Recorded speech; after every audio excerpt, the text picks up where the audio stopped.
Students, so in this video we will continue the same section. Okay, section 1 of the chapter 2, socialism. So we will study about the industrial society and social change. So in the previous video we have already discussed about the three different political ideologies that were liberals, radicals and conservatives. Okay, so let's start. These political trends were signs of a new time. यानी French revolution के बाद राजनीतिक रूप से अलग अलग विचारधाराएं जो थी वो विकसित होने लगी, डेवलप होने लगी, और ये एक नए ईरा का यानी एक नए युग या नए समय का एक साइन था, ठीक है, सिग्नल था. It was a time of profound social and economic changes. ये वो समय था जिसमें कि काफ़ी गंभीर रूप से, प्रोफाउंड का मतलब होता है गंभीर, तो काफ़ी सीरियस चेंजेस हुए सामाजिक रूप से भी और आर्थिक रूप से भी, ठीक है. तो प्रोफाउंड का मीनिंग आपको पता होना चाहिए, गंभीर. Profound social and economic changes, ठीक है. It was a time when new cities came up and new industrialized regions developed. ये वो समय था जब नए शहर डेवलप हुए, विकसित हुए, यानी नए शहर बनने लगे और नई नई इंडस्ट्रियलाइज्ड रीजन्स डेवलप हुई. मतलब ऐसी बहुत सारे क्षेत्र विकसित हुए जहाँ पे इंडस्ट्रीज सेटअप की गई, रेलवेज एक्सपैंड किए गए, ठीक है. मतलब एक्सपेंशन हुआ उनका, और भी ज़्यादा बढ़ोतरी होने लगी रेलवेज़ की, क्योंकि माल को लाना और ले जाना ट्रांसपोर्ट के लिए, for the transportation railways were expanded and the industrial revolution occurred. ये वो समय था जिस टाइम पे इंडस्ट्रियल रेवोल्यूशन अपने पीक पर था, ठीक है. और इंडस्ट्रियल रेवोल्यूशन की वजह से ही कॉलोनियल सिस्टम स्टार्ट हुआ था, यानी कि एक कंट्री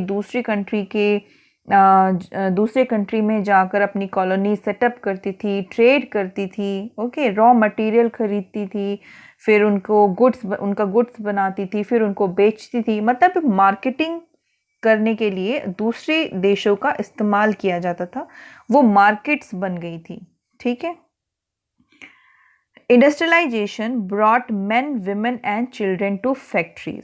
अब अगर क्वेश्चन ऐसे पूछा जा सकता है कि इंडस्ट्रियलाइजेशन का इफ़ेक्ट क्या था, ठीक है, तो आप ये कुछ पॉइंट्स हैं, इन्हें आप नोट डाउन कर सकते हो, नोट्स बना सकते हो कि इंडस्ट्रियलाइजेशन का सबसे बड़ा इफ़ेक्ट ये था कि जो मेन, विमेन और चिल्ड्रेन थे, ठीक है, ये फैक्ट्रीज पहुंच गए, क्योंकि इंडस्ट्री सेटअप हुई, ठीक है, और गुड्स बनने होते थे, तो इन लोगों की यानी लेबर्स की आवश्यकता बढ़ने लग गई, मजदूरों की आवश्यकता बढ़ने लगी.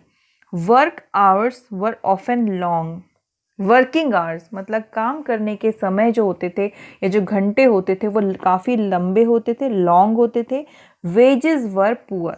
लेकिन जो मजदूरी दी जाती थी उन लेबर्स को बहुत ही ज़्यादा पुअर थी, बहुत ही कम थी.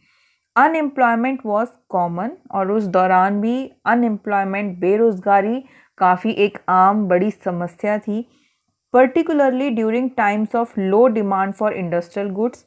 अच्छा, ये वो वक्त भी था, देखिए, क्योंकि सिटी डेवलप कर रही थी, ठीक है, टाउन्स जो थे वो ग्रो कर रहे थे, तो लोग जो थे पैसा कमाने के लिए शहर आने लगे, ठीक है. और जिसकी वजह से उन शहरों में रहना, वहाँ की साफ़ सफाई, सैनिटरी प्रॉब्लम्स, ये सारी कुछ ऐसी प्रॉब्लम्स जो थी वो बढ़ने लग गई, ठीक है. In housing and sanitations were problem since towns were growing rapidly. काफ़ी तेज़ी से बढ़ रहे थे शहर बनने. अच्छा, शहर कैसे बनने लगे कि जैसे जैसे बिजनेस और ट्रेड बढ़ने लगा, तो जहाँ पर ट्रेड किया जाता था वहाँ पर वो सारी फैसिलिटीज़ जो थी वो प्रोवाइड की जाने लगी. कैसी फैसिलिटीज़? ट्रांसपोर्टेशन की और बिजली की, ठीक है, खासकर तो ट्रांसपोर्टेशन की होती थी.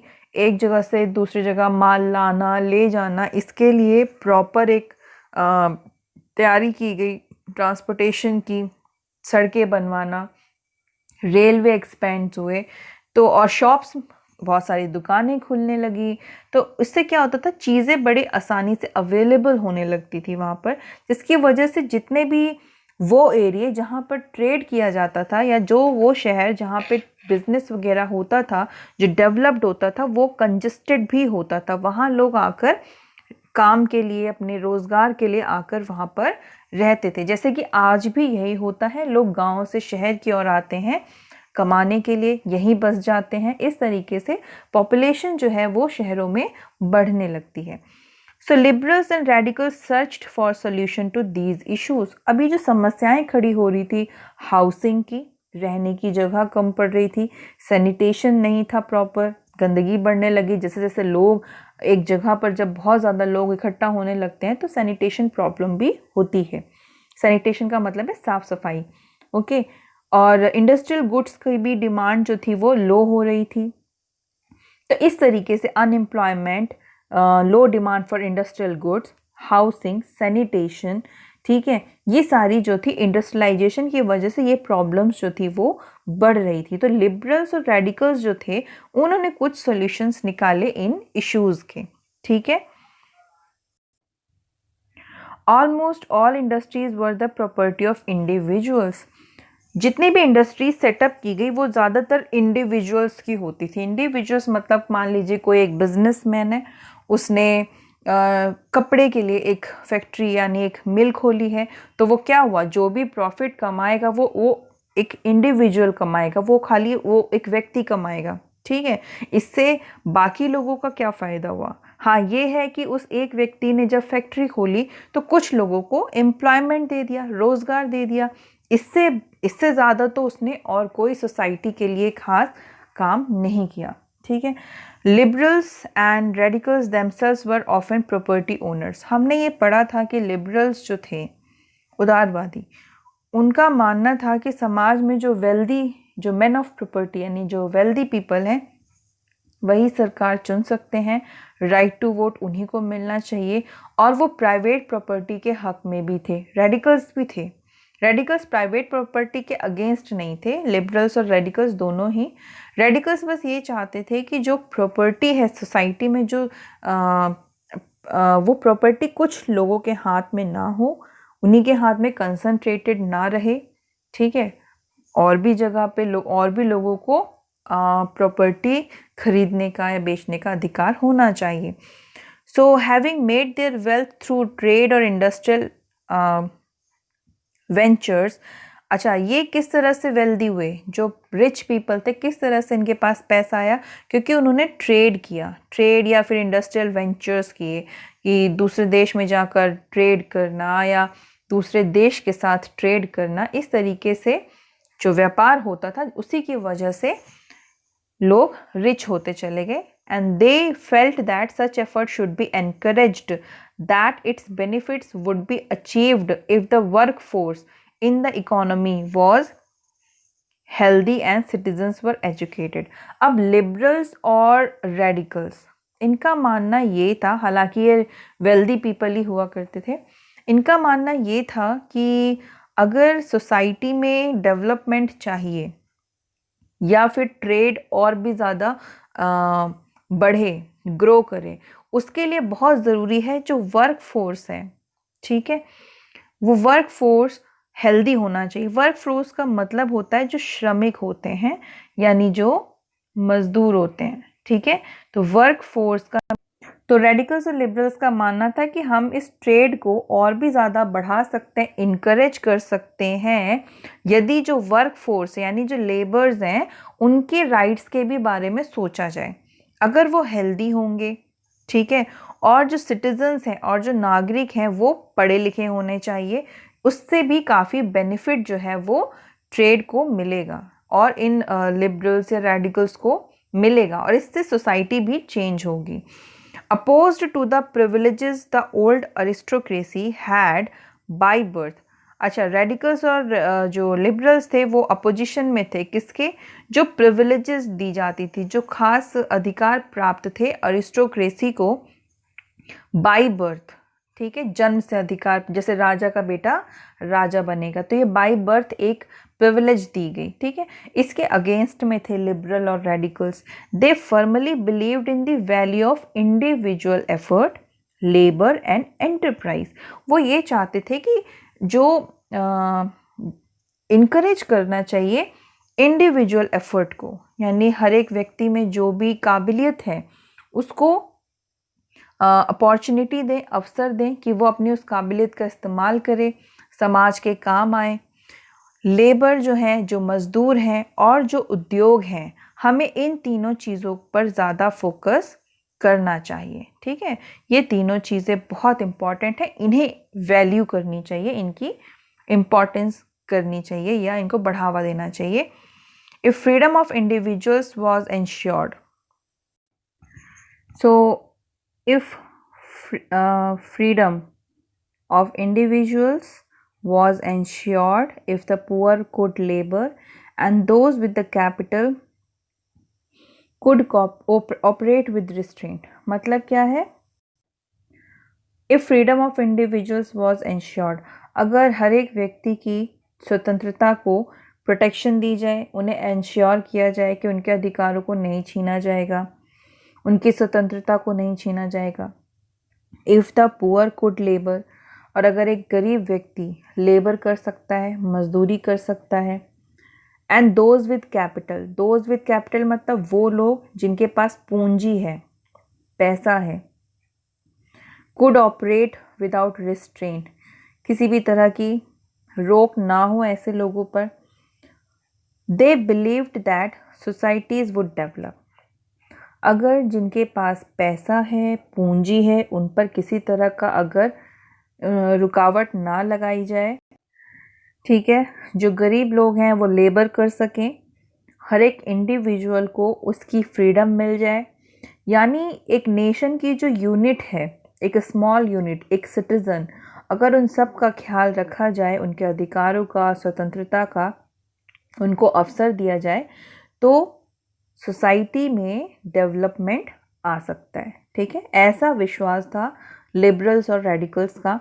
Many working men and women who wanted changes in the world rallied around liberal and radical groups and parties in the early 19th century. जो भी वर्किंग मैन थे, यानी जो काम करने वाले आदमी या औरत थे, मैन या विमेन थे, वो चाहते थे कि हर जगह चेंजेस आए, सिर्फ उन्हीं की कंट्री में नहीं, वर्ल्ड वाइड चेंजेस आए।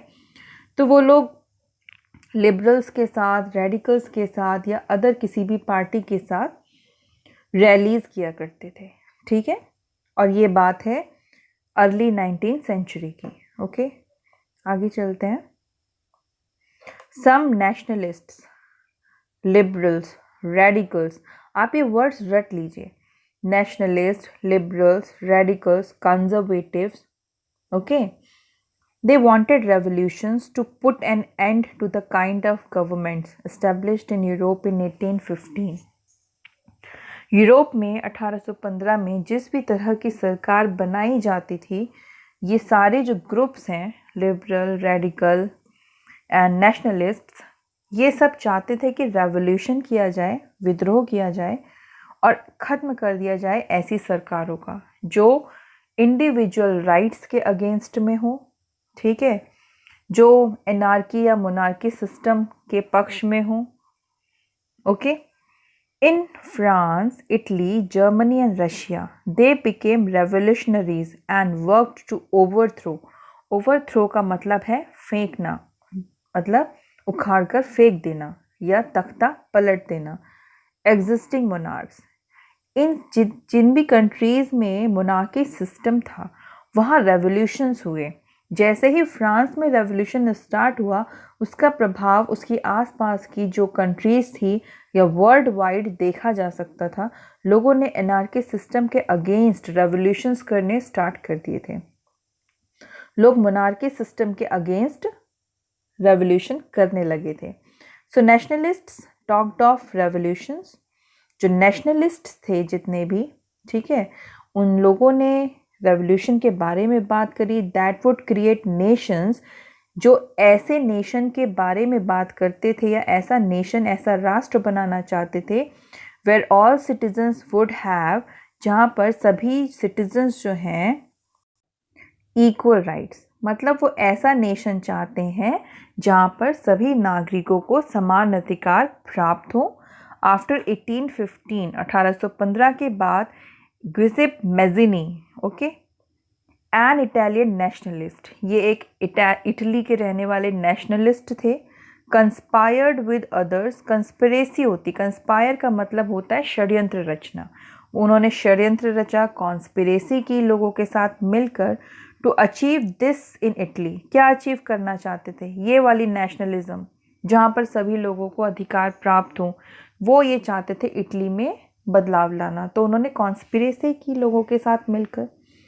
नेशनलिस्ट एल्सवेयर, कहीं भी किसी भी कंट्री के नेशनलिस्ट हो including India, read his writings. तो इन्होंने जो भी राइटिंग्स लिखी नेशनलिज्म के ऊपर, राष्ट्रवाद के ऊपर, वो हर जगह फेमस हुई। इंडिया में भी इनकी जो राइटिंग्स थी, इन्होंने जो कुछ भी लिखा था उनको पढ़ा जाता था। ठीक है, तो इस तरह के बदलाव जो थे वो सोसाइटी में धीरे धीरे आने लगे थे। Okay, so see you in the next video, take care.